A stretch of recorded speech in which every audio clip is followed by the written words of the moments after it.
Pessoal, dito isso, hoje eu quero falar a respeito do efeito borboleta. Nicolas, o que é isso? Talvez você conheça o efeito borboleta através dos filmes. O efeito borboleta basicamente conta uma história fictícia de um homem que escreve nos diários todos os acontecimentos dele, da sua vida, e depois chega a determinado momento da sua vida que ele, quando ele lê, ele volta para o tempo que ele está lendo. E basicamente, quando ele volta, ele toma algumas decisões diferentes e isso impacta no seu futuro. E isso vai acontecendo durante o tempo, ele vai mudando o futuro dele conforme ele vai mudando o passado. E hoje eu quero aqui falar do efeito borboleta, que muitos também podem conhecer como o da lagarta, né? Que vem uma lagarta, depois vem o casulo e depois vem o quê? Vem a borboleta. Opa, não, essa daí não. A borboleta não, pô. É a outra borboleta, pronto. Outra borboleta, calma. Teve um erro aí agora. E a borboleta. Talvez vocês conheçam este efeito borboleta, mas não é desse efeito borboleta que eu estou querendo dizer. O efeito borboleta que eu estou querendo dizer é o que foi descoberto em 1960 pelo Edward Lorenz. E ele diz o seguinte, presta atenção, quem fala agora é petista. Diz o seguinte, de que análise de como pequenas alterações nas condições iniciais de grandes sistemas podem gerar transformações drásticas. Ele era um matemático e um meteorologista. E ele viu o seguinte, olha, vou fazer aqui uma suposição de um clima e vou alterar alguns decimais, para baixo ou para menos. Será que isso vai dar algum efeito? E ele via que isso mudava absolutamente tudo lá na frente nos padrões climáticos. Ou seja, pequenas alterações nas condições iniciais de um grande sistema pode gerar transformações drásticas. E aqui eu quero passar alguns desses exemplos de que mudanças pequenas no rumo da história de alguém fez grandes diferenças. O primeiro diz respeito na era do futebol, por exemplo. Na época, o Real Madrid, ele estava com uma estrela que era o Beckham, e nisso o Barcelona queria contratar o Beckham. Mas aí o Manchester, né, tinha o Beckham, e aí o Barcelona queria contratar o Beckham. E aí o que ele fez? Ele não conseguiu, o Real Madrid foi lá e deu um chapéu e trouxe o Beckham para o Real Madrid. O Ronaldinho iria para o Manchester, só que o Ronaldinho agora era a segunda opção do Barcelona. E aí o Ronaldinho foi parar no Barcelona. E o Manchester, que ficou ali sem ninguém, acabou indo atrás de um garoto promissor na época, não sei se vocês conhecem, que chama-se Cristiano Ronaldo. Ou seja, se não fosse o chapéu que o Real Madrid deu no Barcelona, a gente teria David Beckham no Barcelona, a gente teria Ronaldinho Gaúcho no Manchester e a gente provavelmente teria Cristiano Ronaldo no Arsenal, né? Ou seja, pequenas mudanças fizeram tudo mudar. Talvez o Ronaldinho Gaúcho não seria 2 vezes melhor do mundo. Talvez o Cristiano Ronaldo, 6 ou 7 bolas do mundo que ele tem, de melhor, né, do mundo, 6, né? Não teria 6, o Beckham não teria sido a estrela que ele é no Real Madrid, ou seja, pequenas mudanças fizeram grandes transformações. O segundo exemplo que eu quero dar de efeito borboleta aconteceu em um caso de um homem que foi dormir, só que a mãe dele ligou para ele. A mãe dele liga para ele, começa a trocar ideia com ele muito cansado, tinha uma reunião no outro dia, e ele falou, quer saber, vou cancelar essa reunião. Acordou no outro dia, com preguiça, e falou, olha, realmente não vou assistir Simpsons. E no meio dos Simpsons, corta-se ali o desenho e começa o noticiário, de que tinha acontecido uma explosão em um prédio muito famoso nos Estados Unidos. O dia anterior era 10 de setembro, era 8 de setembro. E neste dia era 9 de setembro, ou seja, foi o ataque às Torres Gêmeas. Este homem, 11 de setembro. É porque nos Estados Unidos é 9/11, desculpa. E aí por isso que eu confundi. Desculpa, gente. Quando bate o inglês na mente, perdão, tô zoando. E aí como você sai de algo bem, né? E nisso, ele não foi para esse encontro que aconteceria nas Torres Gêmeas. Este homem nada mais é do que o Michael Jackson. E o Michael Jackson, talvez, se ele não tivesse, né, ido e conversado com a sua mãe, ligado para a tua mãe, a mãe dele tivesse ligado para ele talvez teria sido morto naquela reunião nas Torres Gêmeas. Eu não estou pedindo para você ser preguiçoso, tá? Eu estou dizendo para que você, é o que a Bíblia fala no sentido de você dar graças em tudo, né? Talvez você se atrasa no trânsito, talvez aconteça algo ruim na tua vida, talvez algo não sai conforme o ordenado, mas talvez isso de fato pode salvar a tua vida. O outro exemplo que eu quero dar de efeito borboleta está na Bíblia. Na Bíblia não, perdão, eles trocaram o slide. É do William Wilberforce. Alguém já ouviu falar desse cara aqui? Levanta a mão, seja sincero. Pouquíssimas pessoas, papo de ninguém. Ok, ninguém conhece, que bom. Opa, tem uma ali.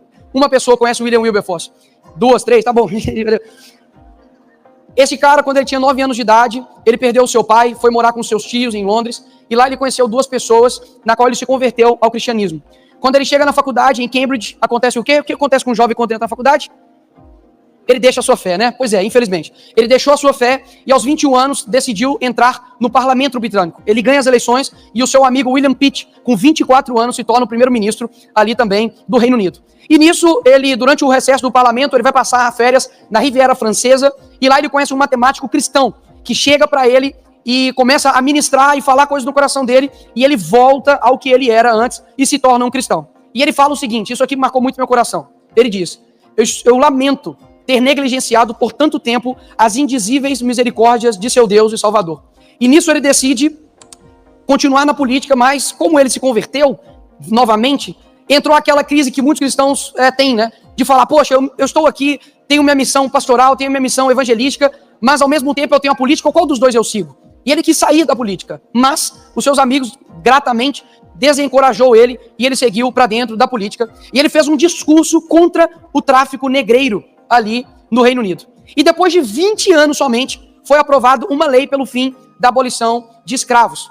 E depois de mais 26 anos, quando ele já estava fora do seu cargo público, seus amigos falam com ele, olha, você já está fora, mas ainda tem muito a que se fazer contra a escravatura aqui e no mundo, e você precisa dar um discurso. E aí depois de muita oração e muita dedicação ali, ele fala, beleza, eu vou lá. E aí ele fala a público a seguinte frase, jamais pensei em vir a público novamente, mas nunca se dirá que William Wilberforce se manteve em silêncio enquanto os escravos precisavam de sua ajuda. Depois de 3 meses, foi aprovado uma outra lei que também acabava com o que estava acontecendo ali contra os negros, e depois de 3 dias ele morre. Eu não ia mostrar aqui o rosto e o nome dele, porque muitos de vocês não conhecem ele, isso aqui é um ponto muito interessante.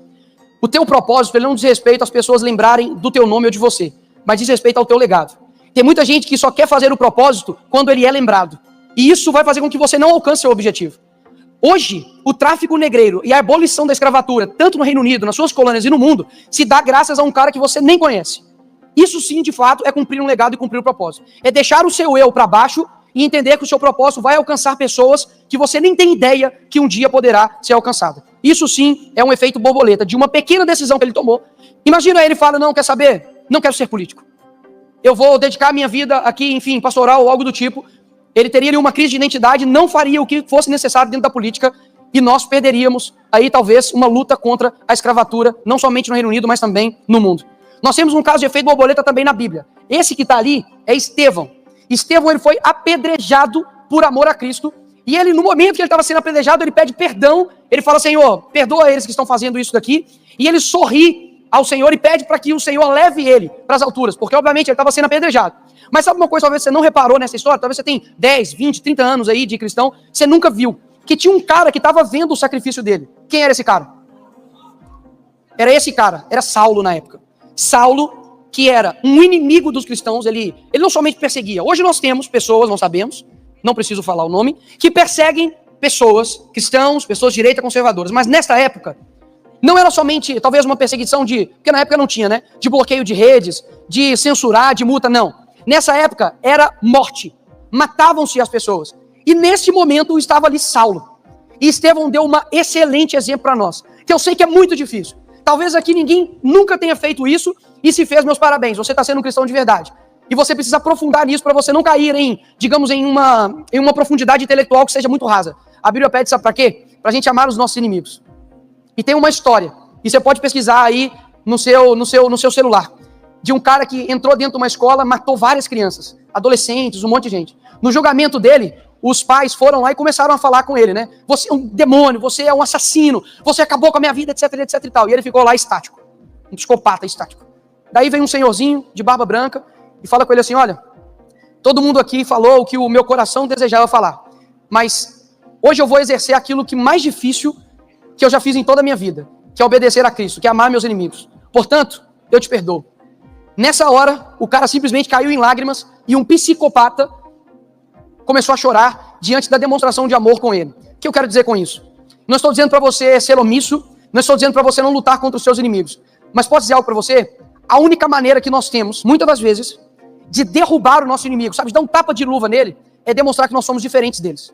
Quantas vezes, isso aqui eu não vou falar quem, com quem, quando, onde, mas quantas vezes eu já tive a oportunidade de, dentro do meu coração, eu queria acabar com aquela pessoa no privado, falar com ela, olha, você está fazendo isso e aquilo. E na verdade, o meu coração estava querendo dizer isso. mas algo que está dentro de mim, que na verdade é a parte boa que eu tenho, porque nós não somos bons. Eu acredito que a parte boa em mim, você acreditando ou não, é o Espírito Santo. E nisso, quando eu comecei a falar, eu falei, cara, esse cara precisa de algo que ele não tem, por isso que ele é assim. E comecei a falar de Jesus para ele. Posso falar algo para vocês? O nosso sacrifício, no momento quando nós estamos exercendo ele, talvez vai parecer loucura. João Batista, ele perdeu a cabeça porque ele estava falando mal e estava denunciando o rei Herodes na época. Foi por questões políticas. A mulher dele pediu a cabeça dele na bandeja. E ele morreu. Eu tenho certeza que na época alguém falou assim, João Batista, pega leve. Você vai ser preso. João Batista, segura. Você vai ser morto. João Batista, moderação e prudência, João Batista. Né? Coloca um sapatênis e, sabe, seja moderado. Né? Seja direita limpinha. Você é muito extremista, João Batista. Sabe o que aconteceu? Ele tinha uma certeza tão grande de quem ele era, de que no momento eu tenho certeza que João Batista foi considerado maluco, louco. Quem que afinal de contas vai achar que uma morte vai levar algo bom para alguém? E hoje eu estou falando aqui em Balneário Camboriú, Santa Catarina, de João Batista. Posso falar algo? Eu não estou falando de ninguém aqui daqueles que criticaram João Batista. Sabe por quê? Porque ninguém lembra deles. Porque eles não fizeram nada de fato que impactaram um efeito durante décadas e anos para eles serem lembrados. Porque o sacrifício de um hoje fortalece o coração do outro. Ou seja, quando você está numa luta que não há sacrifício, a sua luta está errada. Se você é um cara de direita, conservador, cristão, em que você não tem inimigos, que todo mundo te ama, em que está muito fácil só encaminhar um vídeo para o seu filho, você não está fazendo sacrifícios. E sem sacrifícios é impossível você estar alcançando o seu propósito. E por fim, um efeito borboleta dentro da política. Eu não sei se vocês conhecem esse garotinho aqui. Eu não sei, tá segurando. Calma, só ali mesmo, por enquanto. Aqui. Tá segurando uma traíra ali. Depois eu vou perguntar o nome dessa traíra. Essa foto foi aonde, presidente? Ribeira, São Paulo, em 1960? 1960. Eu não sei se vocês conhecem esse cara aqui. Com a sobrancelha de fita isolante. Mas bonitão, garanhão. Garanhão. E por fim, o último, né, estágio aqui. Bonitão, galegão, dos olhos azuis, né? Ok. Agora eu quero perguntar algo para vocês.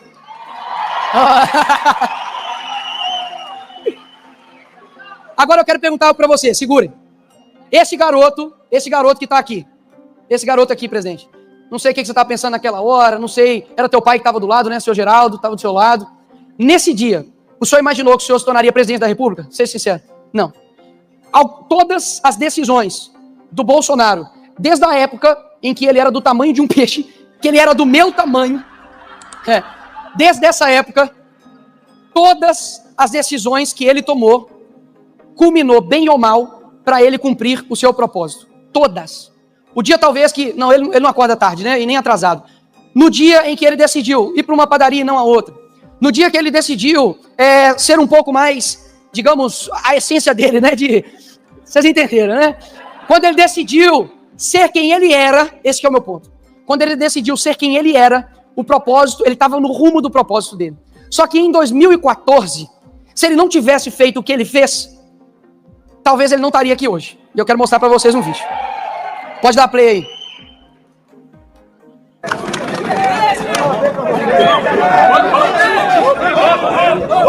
Nós temos que mudar esse Brasil, tá ok? Alguns vão morrer pelo caminho, tá? Mas eu estou disposto em 2018, seja que Deus quiser, tentar jogar para a direita esse país.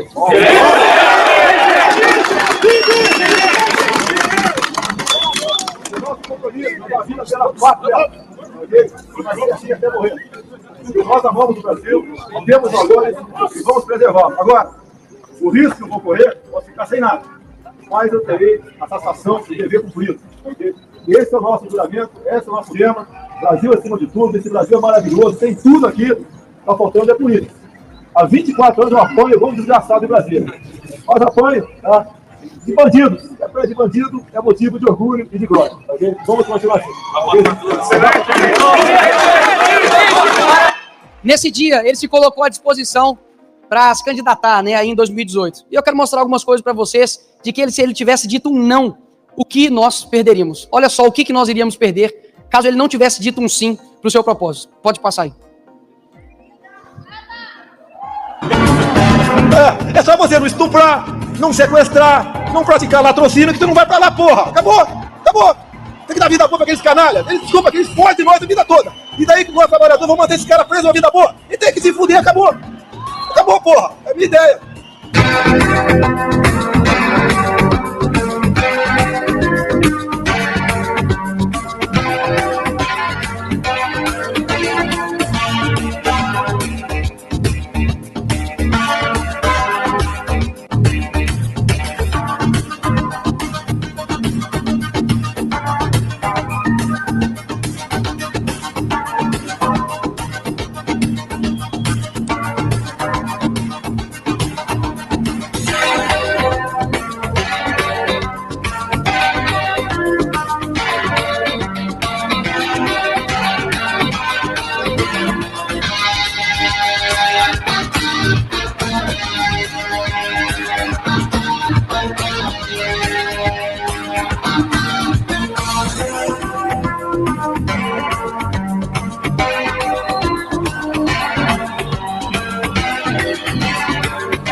Dito isso, obviamente só tem uma coisa para eu poder dizer ao presidente, segura que eu ainda tenho 10 segundos, de que se as coisas alterarem, Bolsonaro, daqui para frente, né, se as coisas mudarem, eu tenho 3 opções para presidente de 2026, tenho 3 opções.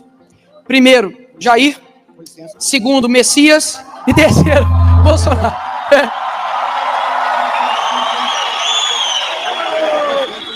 Passa aí para mim, por gentileza, porque não acabou. Segura, tá segurando. A única coisa que eu quero que vocês entendam aqui, e eu estou finalizando, é o seguinte. O presidente Bolsonaro, ele deu um passo na sua vida de sim para um propósito que eu não tenho dúvidas que fez um antes e depois do nosso país. A gente perderia motocicletas, eu nem sabia o que era isso. A gente perderia todos os momentos em que a gente olha um vídeo dele e fala assim, é isso, presidente, obrigado. Eu nunca achei que um presidente chamaria o Lula de ladrão num debate. E quando ele fez, meu irmão, eu soltei foguete e falei, cara, é isso. Por quê? Porque ele sabia quem ele era. E por fim, tem uma pessoa que não só mudou o Brasil, né? Ele dividiu o mundo antes e depois dele. Ele veio aqui, ele morreu, ele ressuscitou no 3º dia, e depois disso, ele se tornou a pessoa mais influente do mundo, ele é o autor, né, mais lido do mundo, ele é a imagem mais popular do mundo, e essa pessoa, ela fez um sacrifício gigantesco. E sem ela nós não teríamos vida, sem ela nós não teríamos propósito, e eu quero aqui rapidamente contar algo para poder elucidar que sem esse daqui que está na tela, nós absolutamente não seríamos ninguém.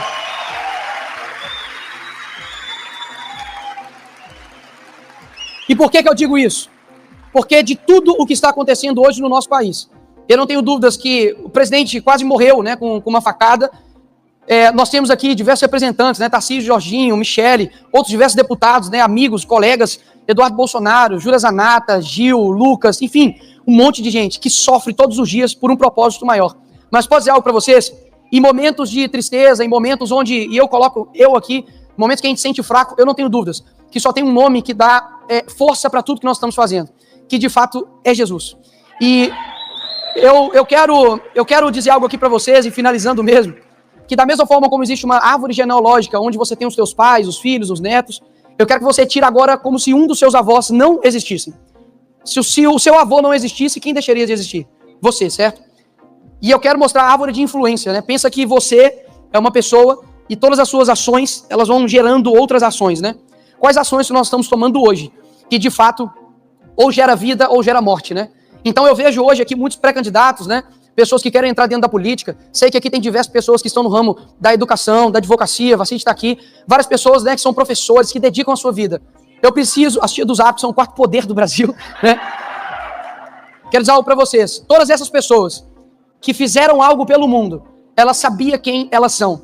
Sejam pessoas genuínas. Sejam pessoas que saibam que o que vocês estão postando na rede social, você, candidato, que diz defender isso e aquilo, se você não for genuíno com isso, a tua árvore genealógica, mas de influência, ela vai morrer. E você nunca vai conseguir atingir de fato, de verdade, as pessoas. Não ache que... Teve um dia que eu ouvi isso do Bolsonaro, né? Aquela cadeira lá da presidência, eu não quero ela nem pro meu pior inimigo, né? Claro, uma figura de linguagem, de dizer que as altas posições, elas são muito boas. Eu tenho certeza que o carinho que o Bolsonaro recebe do brasileiro é algo assim inigualável. Mas o sacrifício e o alto nível de dedicação, de desgaste que há também em fazer um grande propósito, ele é proporcional. A direita já deu diversos passos com relação a isso. Há 10 anos atrás, nós não tínhamos CIPEC. Há 10 anos, nós não tínhamos esse tanto de página que tem aí. Não tínhamos loja de camiseta opressora, de nada disso. E hoje nós temos aí livros publicados do Jair Bolsonaro, tem o meu, tem o Brasil Paralelo, tem um monte de gente. Ou seja, nós estamos dando um passo. Só que ainda falta muito tempo. E quando você olha, né, a nossa vida, poxa, há 10 anos, eu estava com 18 anos. Eu estava entrando na faculdade de cabelo branco e o único bolsonarista na minha sala, né? Sim, eu estava com cabelo branco. Sim, eu era parado pela polícia, né? Talvez se eu tivesse seguido esse caminho, eu estava aqui no slide do Derrite aqui de ser preso, né? Graças a Deus, eu não segui este caminho, né? Ou seja, há muito tempo. O que nós fazemos na vida ecoa na eternidade. Tenha extrema seriedade, entendendo a gravidade do propósito de cada um que está aqui. Talvez aquilo que você fala, talvez aquilo que você defende, a sua atitude, pode gerar cascatas, efeitos borboletas, que você nem vai ter ideia. Mas uma pequena mudança no presente vai alterar todo o futuro. O Brasil do futuro, ele existe, mas depende de nós agora. Muito obrigado.